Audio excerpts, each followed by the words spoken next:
My sister held my insulin over the sink and smirked. If I can't have diabetes, neither can you. I begged, she laughed. That was 9 days ago. Today, she cried in court as they read her charges.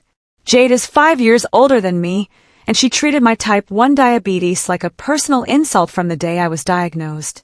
My condition was a thief that stole our parents' attention, and I was its willing accomplice.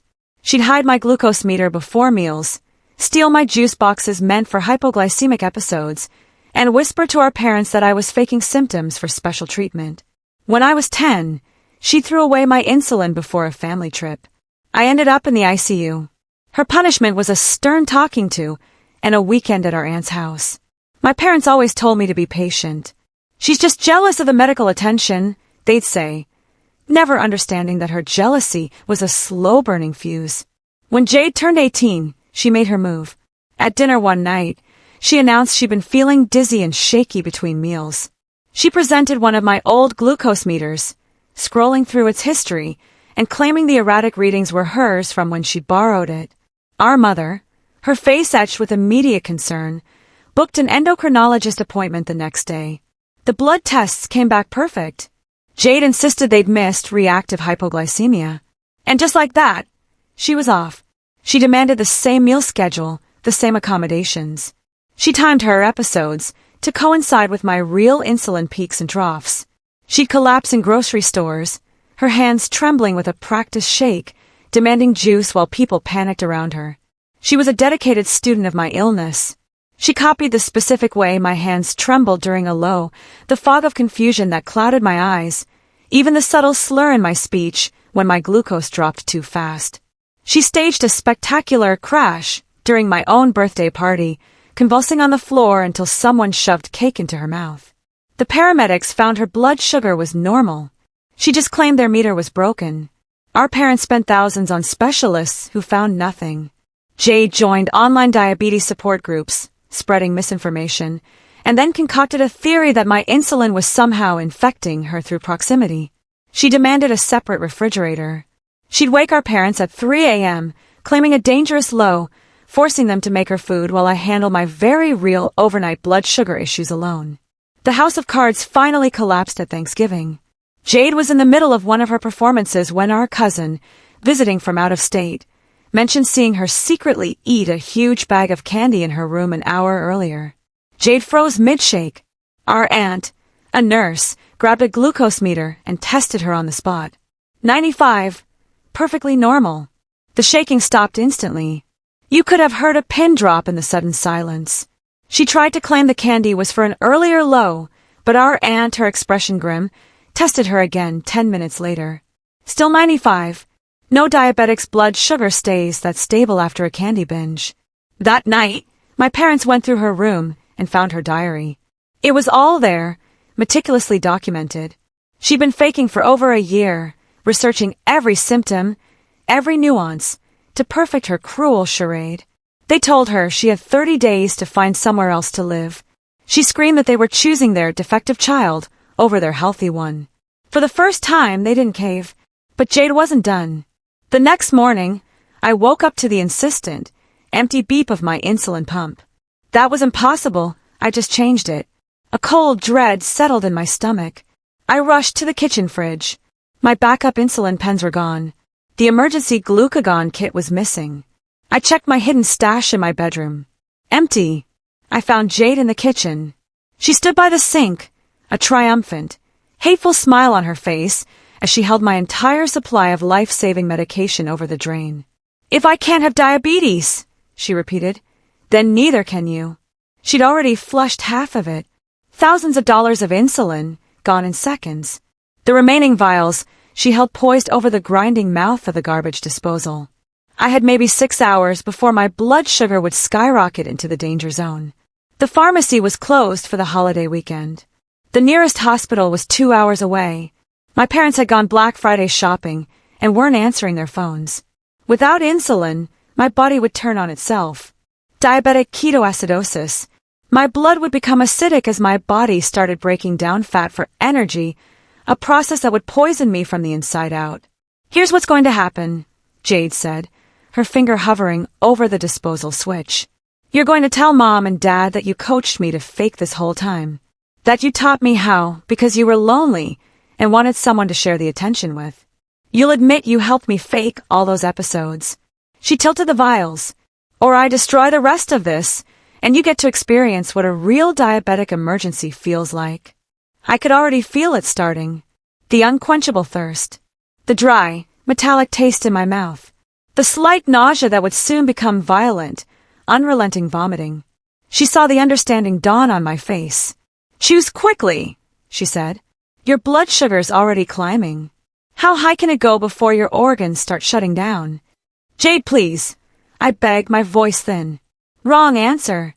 She dropped one vial into the disposal and flipped the switch. The horrific grinding noise made me lunge forward, but she held up the remaining insulin like a weapon. That's one down. You got maybe 4 hours now. Want to try again? My hands were shaking from adrenaline and rising glucose.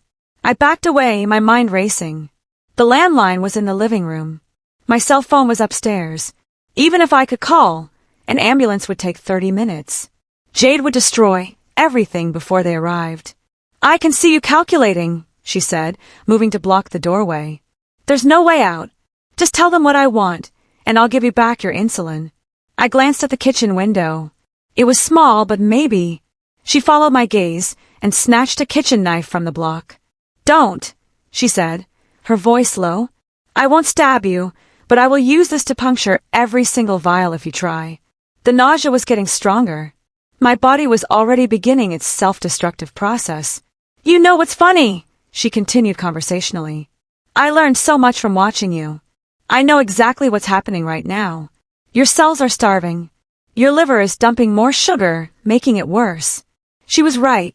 The thirst was becoming unbearable. In about an hour, you'll start vomiting. Then the confusion, the weakness. Your breathing will get rapid. I've seen you in DKA before. Remember the family trip? The memory of that ICU stay, the fear, the pain, cut through the gathering fog. It made me angry. Mom and Dad rushed you to the hospital, held your hand, she spat. Where was I? Packed off to Aunt Carol's. This time, they'll have to choose. I pressed my palms into the counter. The room was getting warm. You're being dramatic, she scoffed when I asked what would happen if I fell into a coma. You'll just get sick enough that when I find you and save you with this insulin, you'll be grateful enough to say whatever I want. I'll be the hero. Finally, I'll be the one taking care of you. My vision started to blur at the edges. Not dangerously yet, but a warning. She mocked my dry mouth, drinking a glass of water slowly in front of me. That's what, 350? How high does your meter even read? I was trying to remember if there was any insulin she'd missed. An old pen in a coat pocket, but she'd been thorough. She ranted about her invisibility, about how my health overshadowed her existence. I wanted to argue, to tell her she was wrong, but my energy was fading. My breathing was becoming heavier. Just nod, she pressed, her voice sharp with impatience. Nod, yes, and I'll hand over one vial. Otherwise, she moved her hand toward the disposal. Everything felt distant. I was watching the scene from outside my body. I knew if I agreed, I'd be her prisoner forever. But if I didn't, I would die on this kitchen floor. I nodded once, a weak, pathetic movement. Her eyes lit up with triumph. But it wasn't enough. She wanted a rehearsal. She wanted to hear me say the words. She pulled out her phone and started recording, demanding a perfect, coherent confession. But my body was failing. My words slurred. My thoughts scattered. I slumped to the cool tile floor, the nausea overwhelming me. I dry-heaved into the sink, then slumped against the cabinets. Powerless. She grew frantic. Her plan was unraveling as my consciousness faded. She needed me functional. In a desperate move, she drew up a tiny amount of insulin, not to save me, but to stabilize me just enough to talk. Then a sound. A car door slammed outside. Our elderly neighbor, Mrs. Bufford, was getting her paper. Jade rushed to the window, her panic palpable. The outside world was intruding. She returned, her anxiety heightened. She tried to force me to copy a written confession, but my hand shook too badly to hold the pen. My vision tunneled. She slapped my face, trying to bring me back. The doorbell rang. Jade froze. It was a delivery driver. She hid the vials, pointed the knife at me in a silent threat, and went to the door, her voice artificially cheerful. While she was distracted, I tried to crawl toward the living room phone. I'd only moved 3 feet when she returned, dragging me back, her rage boiling over. The doorbell rang again. Mrs. Buffort. She'd brought leftover pie and was worried. She'd seen the delivery driver leave quickly, and our parents' car was gone. Jade clamped a hand over my mouth. I managed a weak moan. Mrs. Buffort wasn't buying Jade's excuses. Her voice grew firm. She asked to see me. She knew about my diabetes. She knew the signs. I had one chance. With the last of my strength, I knocked over a glass. It shattered on the floor. The sound changed everything. Mrs. Bufort's tone became steel. I'm calling 911 if you don't open this door right now. Jade dragged me to my feet. She shoved the last insulin vial in my face. Tell her you're fine, she hissed. One wrong word and it's gone. We stumbled to the door. Jade opened it a crack. Mrs. Bufort's eyes, sharp and knowing, locked onto mine, taking in my pallor, my labored breathing. I opened my mouth. Mrs. Buffort, I croaked, my voice barely a whisper. Do you still have any of that special tea from your garden? The one that helps with nausea? There was a beat of silence. She knew I hated that tea. I'll go get some right now, she said slowly, playing along. But her foot blocked the door from closing. Have you checked your blood sugar recently, dear? I nodded weakly, but my hand drifted to my empty pocket where I kept my meter. Her face hardened with understanding. I'll get the tea, she announced loudly, already turning away. And call your parents. Jade slammed the door. It was over. Her plan had shattered. In a final act of pure spite, she took the last vial and hurled it against the wall. Glass and insulin splattered across the floor. If I can't win, she snarled. Neither do you. But I smiled, because during our struggle, while she was distracted by Mrs. Buffort, I'd grabbed the syringe with the partial dose she'd drawn up. It had rolled under the counter. There was still a little insulin left. Not much, but enough. As the sirens grew louder, flashing red and blue through the windows, I pulled out the syringe and injected the last precious units into my body. Jade's face went white with shock. She ran for the back door, but it was too late. Paramedics and police burst in. The next few days were a blur of hospital rooms, 4 drips, and hushed conversations. My parents' faces were masks of grief and guilt. The police took statements. The evidence was undeniable, the destroyed medication, the knife on the counter, the video on Jade's phone. Jade was charged with reckless endangerment and destruction of property.